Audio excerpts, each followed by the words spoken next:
chers amis, à première vue, vous vous demandez peut-être le rapport qu'il y a entre mercredi des cendres et le retour glorieux du Christ. Ben, laissez-moi vous l'expliquer.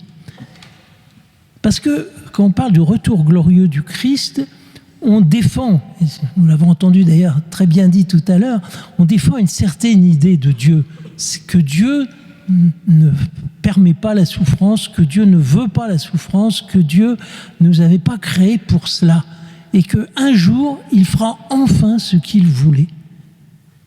Pour beaucoup de chrétiens, je le crains, quand on parle du retour du Christ, c'est un horizon qui est destiné à s'éloigner éternellement, hein, seulement une manière de nous mettre en mouvement. On se dit, voilà, il ne faut pas s'arrêter au présent, il faut regarder l'avenir. Mais cet avenir fuit de plus en plus au fur et à mesure qu'on s'en avance. Et finalement, ça veut dire qu'il n'y aura jamais de bonheur. Alors, c'est pas vrai. Dieu a voulu créer l'homme pour le bonheur.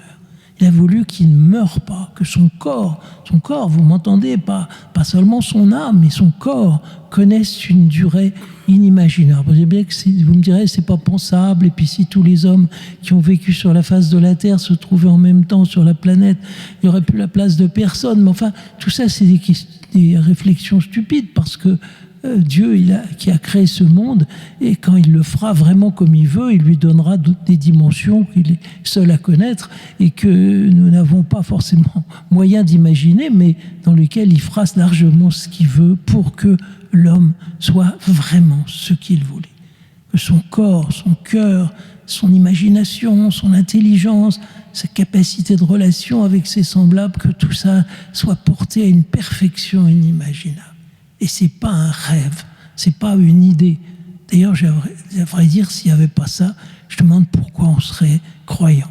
Pourquoi on pourrait penser que Dieu nous a créés pour cette triste aventure qui se termine inévitablement à la mort et dans laquelle nous faisons 3 petits tours pour nous en aller. Dieu fera cela un jour. Et qu'est-ce qui empêche que ça arrive? Eh bien, c'est un nom dont Nathalie vous a déjà prononcé, c'est le péché. C'est-à-dire qu'il y a eu entre l'homme et Dieu quelque chose qui s'est mal passé. Quelle que soit la façon dont c'est arrivé, là c'est l'étape préhistorique auquel ça soit arrivé, peu importe toutes ces questions-là, mais il y a eu entre Dieu et l'homme un malentendu, et plus qu'un malentendu, parce que le péché, c'est pas seulement une offense faite à Dieu, ce qui est déjà très grave, mais surtout c'est une destruction de l'homme. Puisque nous sommes faits pour Dieu. Si nous nous séparons de lui, nous mourrons. Si nous séparons de sa beauté, nous enlaidissons. Si nous séparons de sa chaleur, nous refroidissons. Et donc, le péché, c'est cette trace en nous de la rupture initiale que nous reproduisons allègrement de génération en génération et par laquelle l'humanité reste à distance de Dieu. Dieu n'a pas voulu donner le bonheur à l'homme sans un ajustement entre la volonté de l'homme et la volonté de Dieu. Or, cet ajustement n'a pas eu lieu, ou n'a pas eu lieu comme il fallait. Et c'est bien cela qui est le problème. C'est qu'en réalité, le péché, cette espèce de dard venimeux qui était enfoncé dans la chair de l'humanité, continue à peser de telle manière que nous nous hâtons de reproduire cette même rupture parce que nous souffrons, parce que nous avons mal. Et quand on a mal, on n'aime plus personne, enfin, on n'a plus envie. Et seulement, le propre du péché, c'est d'atrophier la volonté de l'homme, c'est de la rendre peu à peu presque inexistante. Vous savez, comme ceux qui ont une grave addiction, c'est pas qu'ils aiment leur drogue, ils l'aiment pas du tout. Si vous les interrogez, ils aimeraient bien en être débarrassés. Mais seulement, qu'est-ce qu'ils craignent? La souffrance du manque, la souffrance de se trouver d'un seul coup privé de ce qui, pendant un temps, au moins semblait endormir la souffrance. Eh bien, voilà bien l'arme de Satan. C'est bien par ce moyen qu'il fait plier toute volonté humaine, par la peur de la souffrance, par la peur de devoir se ressaisir et par le fait même de connaître une certaine souffrance. On m'a expliqué que, paraît-il, la mort la plus douce, c'est la mort de froid. On s'engourdit progressivement, on ne sent plus rien. Et c'est seulement si quelqu'un vient nous réveiller pour nous dire « Mais attendez, ne vous laissez pas avoir, redressez-vous, ne vous laissez pas gagner par le froid, on va vous conduire là où vous allez pouvoir vous réchauffer », ça c'est atroce, parce que le sang qui se met à nouveau à circuler dans les veines fait quelque chose d'extrêmement douloureux. Et pourtant, c'est salutaire, c'est comme ça que pouvoir échapper à la mort. Donc voilà bien notre condition, de rompre avec le péché pour hâter le retour du Christ, c'est-à-dire ce moment où Dieu va faire enfin ce qu'il veut.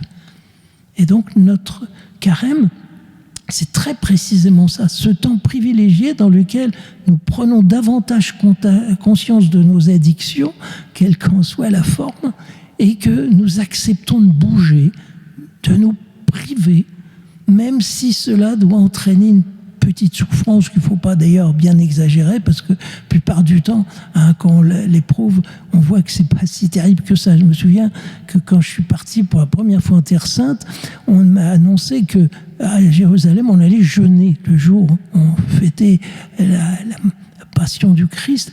Et alors moi, je n'avais jamais jeûné de ma vie. Je pensais que j'allais tomber d'épuisement, ça allait être terrible. Alors, j'avais pris quand même des réserves dans mes poches pour échapper à cette épreuve.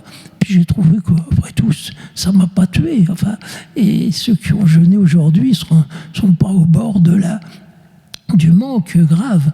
Donc, la plupart du temps, la souffrance que le démon nous représente est plus théorique que réelle.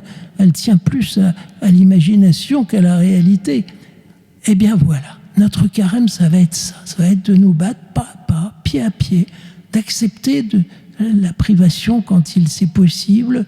C'est pas seulement d'ailleurs de nourriture, hein, ça vaut sur beaucoup d'autres domaines, bien sûr. Et puis d'accepter de prier davantage, parce que c'est ça qui va faire repasser le courant entre Dieu et nous, et donc nous redonner plus de force, et donc de rompre un peu plus ce lien infernal que nous avons avec le mal. Et rien que ça, ça sera une victoire. Et croyez-moi, la victoire d'un carême, c'est grand. Et peut-être qu'un jour, nous verrons que c'est pendant ces carèmes que nous avons vécu dans notre vie qu'il sera passé les choses les plus importantes. Alors en plus, peut-être que, comme nous le disait tout à l'heure, ce carême va prendre une allure encore plus grande du fait que nous allons oser demander au Seigneur Dieu, le Père, de bien vouloir hâter ce jour heureux que nous attendons tous, et où, enfin, nous aurons vaincu cet handicap qui nous liait au mal, et que nous pourrons nous élancer plein de vie, plein de joie vers celui qui nous attend et qui nous tend les bras. Amen.